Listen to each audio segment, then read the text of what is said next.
तिमी भाँचेर फुल प्रेम जताउन खोज्छौ, ठेगान नै नभएको भिरमा बस्ती बसाल्न खोज्छौ। आधी बेरी खेपेको यो अटल स्तर चट्टानलाई तिम्रा मामुली मजाकले हँसाउन खोज्छौ। तिमी भाँचेर फुल प्रेम जताउन खोज्छौ, ठेगान नै नभएको भिरमा बस्ती बसाल्न खोज्छौ।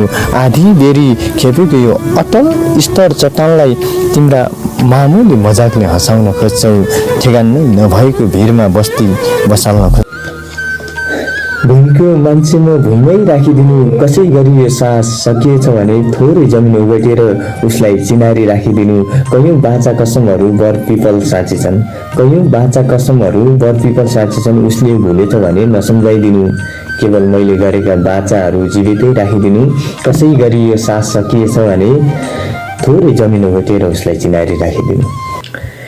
नभई नहुने व्यक्तिसँग पनि छुट्नुपर्छ, टाढिनुपर्छ।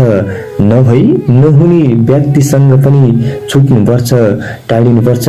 यस्तै हो चिया पिएपछि चियापत्ती छानिनुपर्छ, यस्तै हो चिया पिएपछि चियापत्ती छानिनुपर्छ। नभई नहुने व्यक्तिसँग पनि छुट्नुपर्छ, टाढिनुपर्छ। यस्तै हो चिया पिउनलाई चियापत्ती छानिनुपर्छ। छेउमा भइरहँदा पो कोही न कोही टाढा भएपछि त त्यही मान्छे खोइ हुन्छ। तुई परदेशी बाज एक्ली घर धान्दछु भन्दैछ, गडौडा फल्याका कोदाका रोटी आँसु चुँदै खाँदछु भन्दैछ। तुई परदेशी बाज एक्ली घर धान्दछु भन्दैछ। मनमा छुरा ओठमा मिठो लवज रहेछ, खुट्टा तान्ने उसको शैली बडो गजब रहेछ। नियतिले मेरै निधारमा प्रहार गरेको दिन उसको डेरामा खुसियालीको उत्सव रहेछ। अब एक्लो भएर जिउने निदो गरे, उसलाई बिर्सिएर जिउने निदो गरे।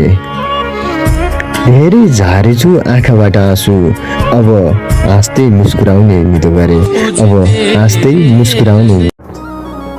मन चाहेका रहरले मागेका सबै कुरा पुरा हुने भएदेखि सायद दुःख भागमा समेत पर्थेन होला।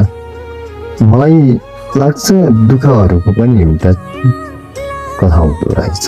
के गरौँ, त्यही दुःखसँग हातेमालो गर्नु परेको छ अहिले। आफ्नाहरूले लडाउनै खोज्छन्, पराईहरू त के कुरा।